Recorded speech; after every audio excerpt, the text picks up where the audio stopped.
We are back. It feels so good to be back. Pacific Indians Chatter, back at it after a couple of years off. I'd like to thank Mr. Thompson for making this a reality again. I'm your host, Cody Kelly. For those of you that are new to Pacific Indians Chatter, since we have been gone for a minute, we go over everything Pacific Athletics and even some other things that are happening at Pacific High School. We cover Riverbend Athletics all the way to varsity. So anything from 7th grade to varsity, in between, we talk about here and highlight our athletes and our programs. We will have different guest hosts popping in and out. Scott Brown was my host back in the day. He is now retired. He will be in and out some weeks with us. We'll have other guest hosts. We'll have some interviews. We will talk to coaches. We'll talk to players. And we'll kind of have a little fun with this. So I'd like to thank everybody for joining us. And now, let's get right into it. Let's start out at Riverbend. At Riverbend, the cross-country team has been running for a couple weeks now. They've had some medals in their first few meets. We look forward to catching up a little bit more on that program in the coming weeks and then a little more in depth on who's placed where. Once we get that information, we will relay that. The middle school football team won their first game over St. James this Thursday, 30-18, I believe. I got to double check that score. That was a good win for them. They were behind early and came back and got a big win for Pacific. That was great. Girls basketball, 7th and 8th grade, will start on Monday with Washington coming to town, and we'll travel to Cuba on Thursday night. So Riverbend's about to start getting real busy with their athletics for the fall. Now, let's throw it to 425 Indian Warpath Drive. Let's jump right into the big one here. Soccer boys are starting the year 6-0 with a championship in the Festus tournament. I talked to Coach Holtz the other day. This is the Indians' chance to go 7-0 for the first time in program history when Rolla comes to town on Monday. The Indians have been paced by Gage Clark with 9 goals and Lucas Tennyson with 10 goals to lead the way. In net, Ian Goodwin has been almost as good as you can get. In 6 wins to start the year, 4 shutouts, 3 goals allowed in those 6 games, 44 saves. I saw the other night he made just a crazy save against Sullivan that I'm not even sure how he did it, but it was an amazing save that kind of kept the Indians in the lead, and they never looked back from there. So the Indians are looking to keep rolling. The JV boys are off to a 1-2-1 start. They played today in Helias, as today is when we're recording on Saturday. Helias tournament.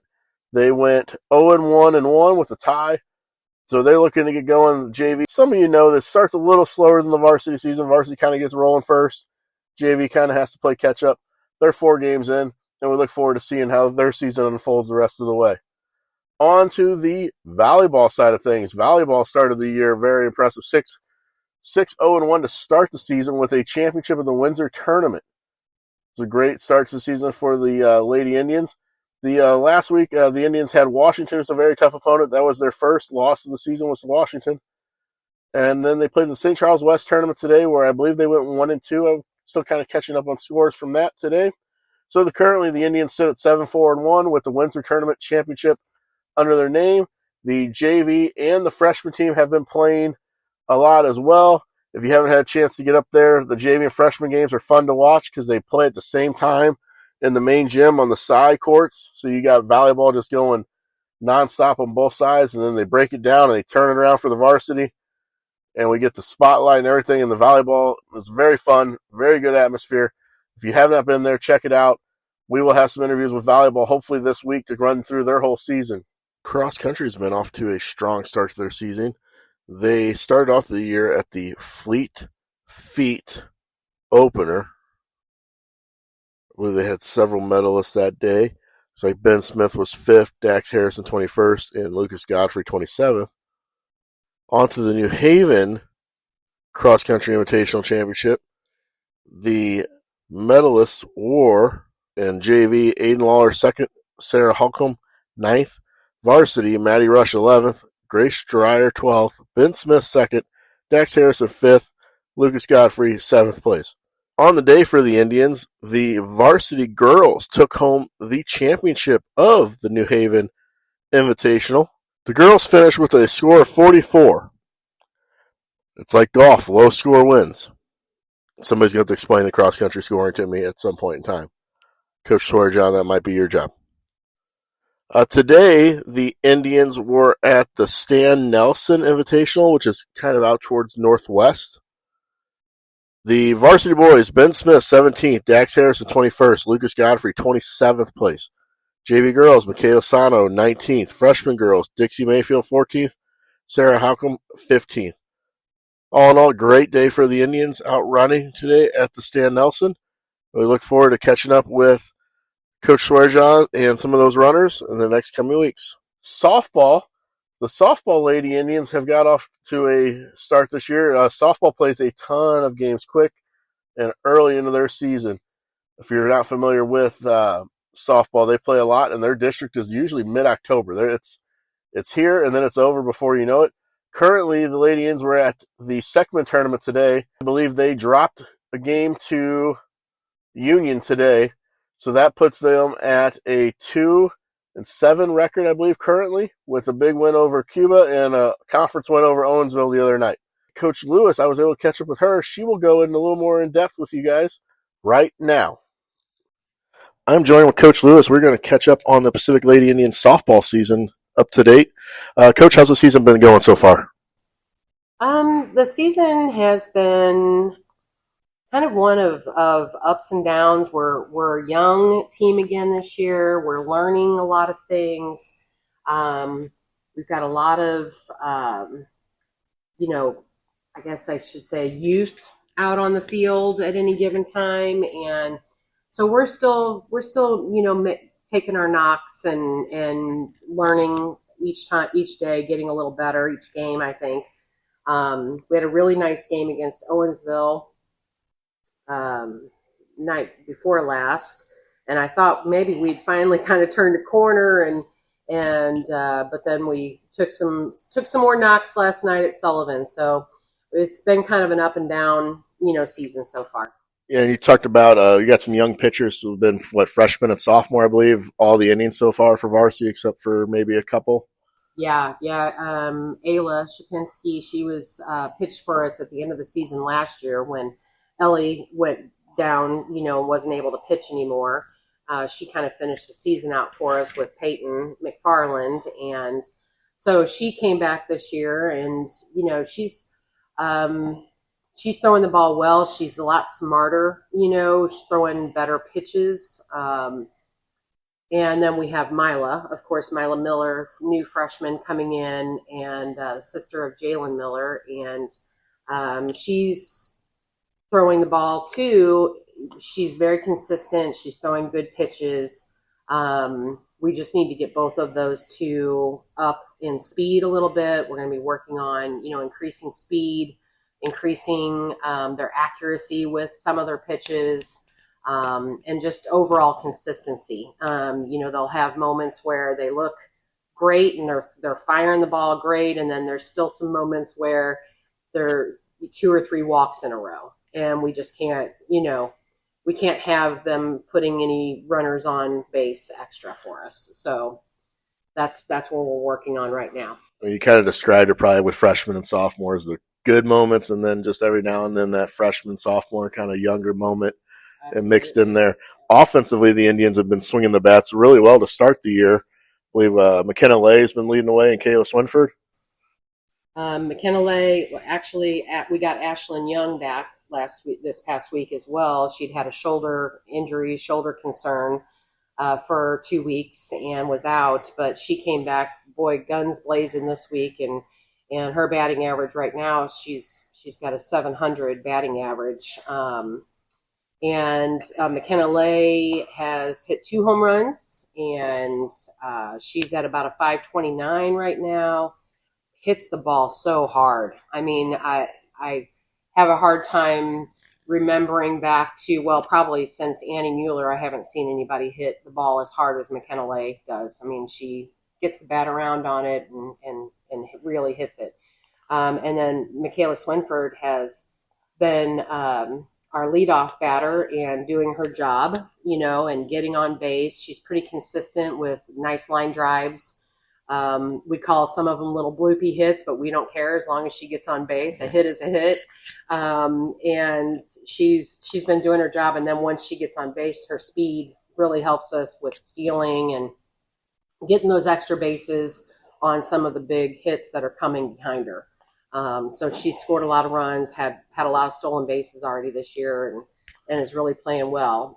Ellie also has 2 home runs, Ellie Groom, and has been, swinging the bat pretty well until maybe the past couple of games. She's kind of struggling a little bit, but she's working that out. So I expect her to really, be a big stick for us all season as well. And then you guys have the Seckman tournament today. We're recording this on Friday, currently right now. So you got 3 big games this weekend, and yeah, we will head out here in a little while to Seckman. Actually, it's to Arnold Athletic Association. That's where they play the tournament. And we will face we'll face the host school, Seckman, which they've always got a good little group of girls there, and it'll be a good competition for us. And then of course we'll play Washington, which we play Washington again this coming week. So we'll have Washington 2 times in the next week. And Washington always puts together a decent team. And then tomorrow we'll have to see who we play tomorrow, based on, wins and losses and all of that. So it's always fun to play a team that's 20 minutes away from you and drive an hour.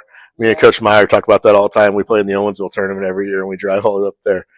All right, Coach, thank you for your time and letting us catch up on your season. We'll be in touch every week with the Lady Indian softball as we go down the stretch here preparing for districts. Well, thanks for doing this. Thanks for having us. Thank you to Coach Lewis for taking the time to go over her season thus far with us. We will have some interviews with some players and some coaches, probably from softball there at home this week. Volleyball's at home this week. Soccer, I know, is at home. The Indians football will be at Union this week. And let's talk about the Indians football team now as we look into this. The Indians have started the year 0-3, but with 2 very close losses. They lost to Borgia by 7, kind of late, and then last night they lost to St. Clair in overtime, 41-40.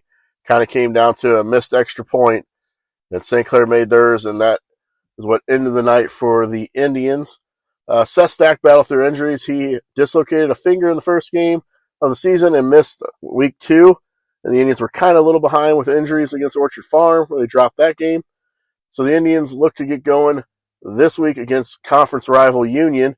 For the Indians on the season, Gavin Haddox is leading the way with 228 yards rushing and 4 rushing touchdowns. Colton Kasuth has 143 yards. Brock McKinney, 163 yards rushing with 4 touchdowns. On the receiving side, Gabe Wiersma has 91 yards on 3 catches. Parker Thomas, I don't think they have the stats in from last night yet. He had a big night last night against the Bulldogs on the receiving side of things. And Colton Kasuth has been doing the extra point kicking duties for the Indians thus far. And it's Seth Stack is at quarterback. Seth is currently said we don't have stats in from last night, so it's a little lower. 309 yards passing, 3 touchdowns, 1 interception. So the Indians are off to a start. We definitely are going to catch up with Coach Dome this week to kind of go over their season, talk about their district, and a little more in depth with everybody as we get going. This is our first episode, just trying to get us back into the groove of things. It's real busy. Seasons are rolling. I also coach middle school girls basketball. My season's rolling, so I'm trying my best to catch up with everybody I can as we look forward to the next week of sports here at the high school. On night, the 7th and 8th grade girls basketball team kicks their season off at home against the Washington Blue Jays. The boys will host Rolla in their attempt to go 7-0 for the first time in program history. Volleyball will go on the road to Borgia, and the JV football team will be at St. Clair on Monday. So a busy first night of Monday, and it doesn't slow down any either. Tuesday night, the boys soccer are home against Veritas Christian Academy. The girls softball varsity and JV will be at home against Washington. Volleyball's home, freshman JV varsity against Melville. So if you're looking for something to do Tuesday night this week, come on out to the reservation. There's going to be all kinds of games going on. Wednesday night, golf. Wednesday, golf has a meet at St. James Golf Course, and also golf has a meet Monday at St. Jen as well. I missed that one on there. Sorry about that. And we go through everything else here. Thursday night, cross country will travel to Steelville for a 7th and 8th grade and a JV and varsity event. Varsity softball will be at St. James. Volleyball will be home against Herman. 7th grade football home against Festus. Middle school girls basketball will make the trip to Cuba. And rounding out the rest of the week is the Friday night game at Union for the varsity football Indians as they look to get rolling with their first win of the season. Wraps up the whole week for the Indians. And if you're looking for something to do, there's a lot of home events. So we love to see people out supporting all of our athletes and our coaches. Right now, we're going to bring back one of our old segments, one of our most popular segments. It is time for Performance of the Week. This segment here, we have done this before. This has been a popular one. This is where we pick our performance of the week. Athlete, coach, teacher, whoever that has the best week. As we look into this, we're 3-4 weeks in to the season now playing. We've been practicing for quite a while. I would like to give my performance of the week, just starting the year out as always the hardest season is the fall, to our athletic office, Miss Lauren Quino and Mr. Blair Thompson, as they have to deal with a lot. They got to get the registration and they got to get the physicals. They got to take care of a lot of things to make sure these athletes are able to perform and play. And they did a great job. All that stuff was taken care of. Makes it a lot easier on the coaches, a lot easier on the players. They just get to kind of show up and play. The athletic office did a great job, and I would like to thank them and give them the performance of the week. Before we wrap up this week's show, I would like to say thank you to everybody that's listening, our old listeners that have come back, new listeners that are coming in. This show is a great idea. We get to highlight all of our athletes and students at Merrimack Valley through this show, and we love to celebrate success. And this show is going to allow us to really get that out there and allow everybody to hear just how great things are going at Pacific High School with these athletes and these sports programs. So again, thank you for sticking with us while we were gone. Thank you for joining us now. And until next week, keep up the chatter.